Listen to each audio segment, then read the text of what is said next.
जय श्री राम, नमस्ते। तो आज का हमारा टॉपिक है इन्वर्स ऑफ मैट्रिक्स।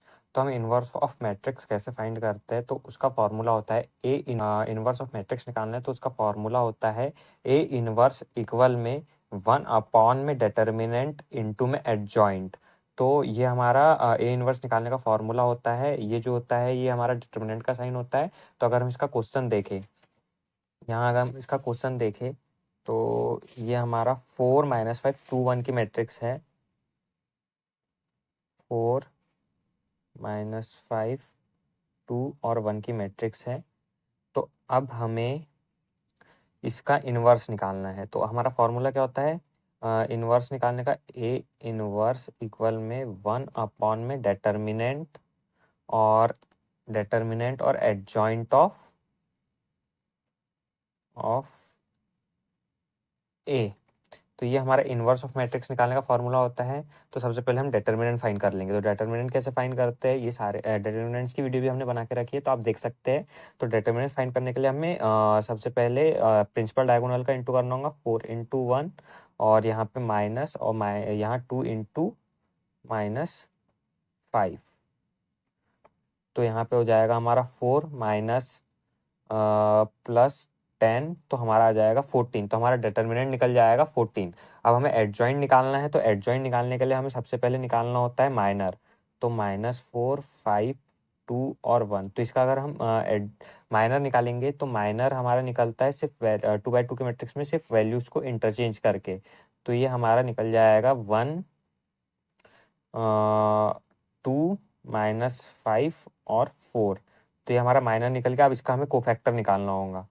कोफैक्टर, तो कोफैक्टर कैसे निकलता है? हमें सिर्फ रिवर्स डायगोनल के साइन चेंज करने होते हैं। तो यहाँ जाएगा 1 -2 5 और यहाँ 4। तो हमारा कोफैक्टर निकला। अब एडजॉइंट ऑफ ए निकालने के लिए हम इसका ट्रांसपोज करना होता है। ये सारे वीडियो हमने बना रखे हैं कि हम माइनर कैसे निकालते हैं, कोफैक्टर कैसे निकालते हैं और एडजॉइंट कैसे निकालते हैं। तो इसका वीडियो आप देख सकते हैं। तो यहाँ पे एडजॉइंट निकालने के लिए हमें सिर्फ इसकी जो रो है उसको कॉलम में चेंज करना होगा। तो 1 -2 और यहाँ 5 और ये 4। तो ये हमारा एडजॉइंट निकल गया। अब इसके बाद अगर हम देखें तो अगर हमें इसमें सिर्फ वैल्यू पुट करना है तो 1/, में हमारा डिटर्मिनेंट्स क्या आया? हमारा डिटर्मिनेंट्स आया यहाँ पे 14। तो 1/, में 14, और एडजॉइंट क्या आया हमारा?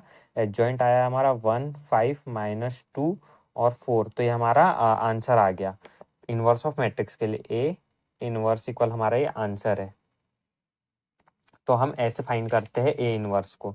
यहाँ पे अगर हम देखें तो ये वही क्वेश्चन है, और यहाँ पे 4 × 1, तो हमारे 14 आया है यहाँ पे डिटर्मिनेंट, और फिर माइनर ऑफ ए। तो यहाँ पे हमने माइनर को कोफैक्टर सबसे पहले माइनर निकाला किसका? इस ए का, और फिर यहाँ पे माइनर निकालने के बाद हमने उसका कोफैक्टर किया और फिर उसको एडजॉइन करके फिर वैल्यू पुट कर दी, तो हमारा आंसर आ गया। तो ये ऐसे हम इन्वर्स ऑफ मैट्रिक्स निकालते हैं। अब यहाँ पे हमने 3/3 की मैट्रिक्स के लिए इन्वर्स ऑफ मैट्रिक्स निकाला है। तो यहाँ हमारी मैट्रिक्स है बी इक्वल में 1 2 -2 -1 3 0 0 -2 और 1। और यहाँ पे उसका फॉर्मूला हमने क्या होता है इन्वर्स ऑफ मैट्रिक्स का? ए इन्वर्स इक्वल में 1/, में डिटर्मिनेंट ऑफ ए और एडजॉइंट ऑफ ए। तो यहाँ से बी लिखा है हमने, बाकी सारी चीज़ें सेम है, बस हमने एक ही जगह बी लिखा है। अब हम सबसे पहले डिटर्मिनेंट निकालेंगे 3/3 की मैट्रिक्स के लिए। तो यहाँ हमारा बी इक्वल में 1 हमने ये लिख दिया है। उसके बाद में अगर हम डिटर्मिनेंट निकालें इसका, तो सबसे पहले हमें निकालना है 3/3 की मैट्रिक्स के लिए पहला एलिमेंट लेना है, उसकी रो और कॉलम छोड़ना है, और बाकी के एलिमेंट्स को डिटर्मिनेंट 2/2 की मैट्रिक्स में लिखना है। तो 1 3 0 -2 1। वैसे ही हमने 2 को लिया है तो -2 आ जाएगा। प्लस माइनस प्लस में चलती है हमारी, तो यहाँ पे माइनस में आ जाएगा -2। फिर हमें इस ये रो और ये कॉलम छोड़ना है। तो -1 0 0 और 1 बचेगा हमारा, तो हमने यहाँ लिख दिया है। उसके बाद भी यहाँ माइनस है तो हमारा प्लस माइनस माइनस हो जाएगा, तो इसीलिए यहाँ माइनस आया। बाकी अगर माइनस नहीं है तो यहाँ प्लस आता। तो यहाँ पे हमारा माइनस आया है -2। तो हमें ये रो और ये कॉलम छोड़ना है, तो हमारा बच जाएगा -1 3 0 और -2। तो ये हमारी थर्ड डिटर्मिनेंट निकल गया। अब बस हमें इसका मल्टीप्लाई करना है। तो 3 1 जा 3, माइनस बीच में माइनस का साइन आता है, तो यहाँ पे हमारा यहाँ जीरो ही हो जाएगा, यहाँ पे कुछ भी नहीं होगा। उसके बाद में यहाँ पे -2, यहाँ पे हमारा -1 आ जाएगा, और -1 0। फिर यहाँ पे हमने बस इसे कैलकुलेट किया है, तो हमारा 1 × 3 -2 × -1 -2 × 2 3 + 2 -4 5 -4। तो हमारा 1 आ जाएगा। तो हमारा डिटर्मिनेंट निकल जाएगा हमारा 1। उसके बाद में जो है हमने निकाला है यहाँ माइनर ऑफ बी। तो माइनर ऑफ बी कैसे निकालते हैं ये हमने पिछले वीडियोस में पढ़ा है, तो वहाँ आप वो देख के आप इसको निकाल सकते हैं। तो हमने यहाँ सारे ही एलिमेंट्स का डिटर्मिनेंट फाइंड किया है 2x2 के मैट्रिक्स के लिए। तो हमारा माइनर निकल गया और हमने वैल्यू को पुट कर दिया। उसके बाद हमने कोफैक्टर निकाल लिया। इसका कोफैक्टर भी कैसे निकालते हैं, हम प्रिंसिपल डायगोनल और रिवर्स डायगोनल का के साइन चेंज नहीं करते, बाकी सभी के साइन चेंज कर देते हैं। तो यहाँ पे हमने बाकी सभी के साइन चेंज किए, तो ये चारों एलिमेंट जो थे सब माइनस में थे, तो यहाँ आके प्लस में हो गए हैं।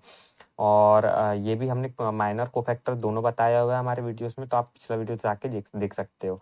और यहाँ पे एडजॉइंट ऑफ बी हम कैसे निकालते हैं, तो हम जो कोफैक्टर है उसका ट्रांसपोज कर देते हैं, तो हमारा एडजॉइंट ऑफ बी निकल जाता है। तो हमारा 3 1 2 2 1 2 और 6 2 5 को हमने सिर्फ कॉलम में लिख दिया है, तो हमारा एडजॉइंट निकल गया है। और उसके बाद हम जो यहाँ देख सकते हैं कि हमारा बी इनवर्स कैसे निकला है, हमने सिर्फ वैल्यूज को पुट कर दिया है और हमारा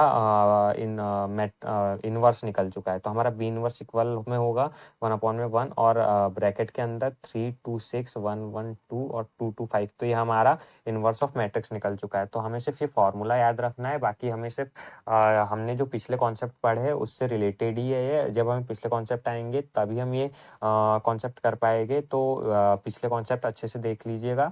और आज का हमारा टॉपिक यहीं समाप्त होता है। अब कल हम करेंगे simultaneous equation using matrix method.